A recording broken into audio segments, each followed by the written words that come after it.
Good morning, my dear students. Welcome back to science class. I hope you all are fine. Let's begin today's class with the second chapter, that is components of food. Video we will be covering topics such as why do we eat food? Why do we eat different varieties of food? Components of food such as nutrients, dietary fiber and water. Different types of nutrients such as carbohydrates, proteins, fats, vitamins and minerals. Balanced diet and deficiency diseases. Hey, I am Ria and I have many questions to ask. My mother always asks me to eat my breakfast, lunch and dinner properly. So I daily eat my food and always finish my tiffin in the school. But tell me one thing, why do we eat food? What will happen if I don't eat food? Do our body needs it?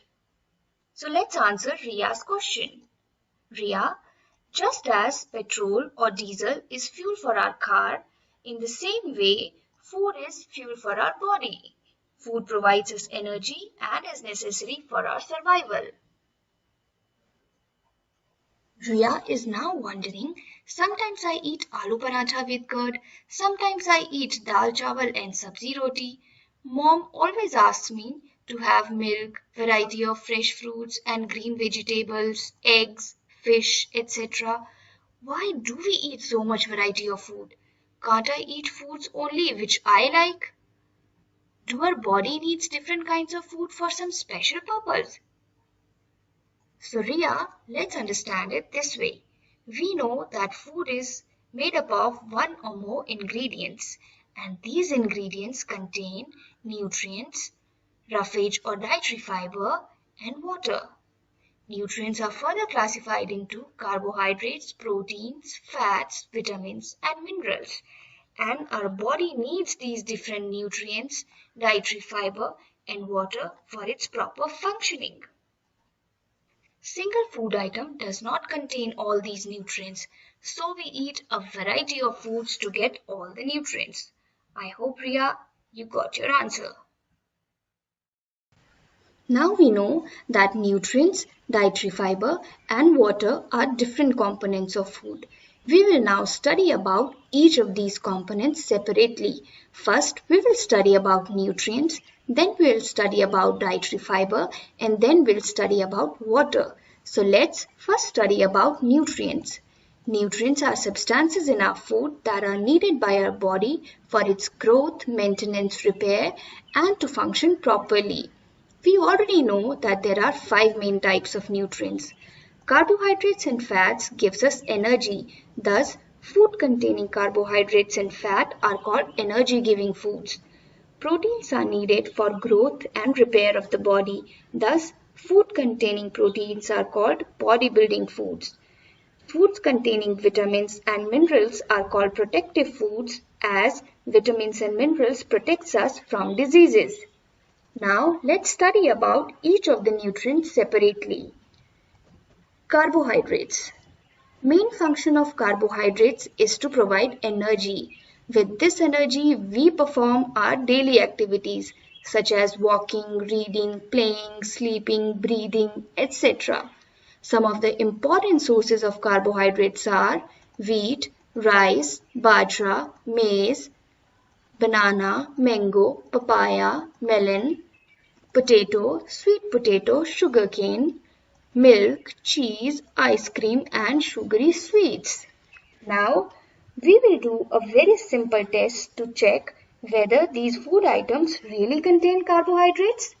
Here we are taking bread and potato.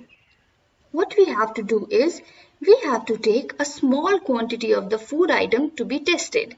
Then we have to put 2-3 drops of iodine solution on it and then observe the color of the food item.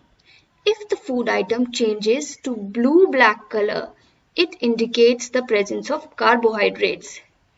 You just have to remember this line, food plus iodine solution if gives blue-black color, carbohydrates present. Isn't it easy? So let's now study about proteins. Proteins are called bodybuilding foods. and they are needed for growth and repair of our body.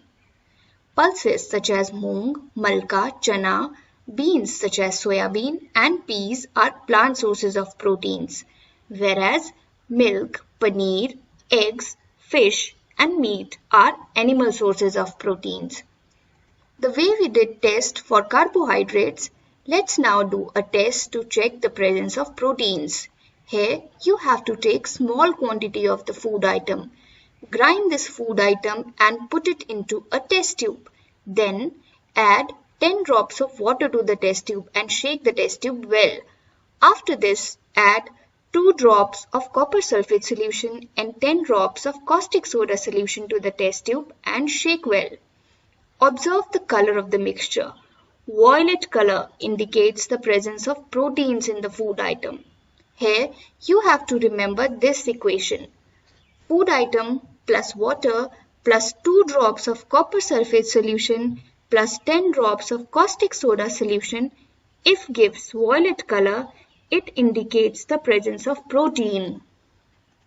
Let's now study about fats. Fats also provides us energy. In fact, they gives us more energy as compared to carbohydrates. Some of the plant sources of fats are nuts such as almonds, cashew nut and groundnut, and oils such as coconut oil, mustard oil, sunflower oil and soybean oil. Some of the animal sources are milk, cream, ghee, butter, eggs, fish, meat, etc. Now let's study test for fats. Take a small quantity of the food item to be tested and rub this food on a piece of paper. Then dry the paper by keeping it in sunlight for some time and observe the paper. If you observe an oily patch on the paper like this, it indicates the presence of fat. No oily patch means no fat.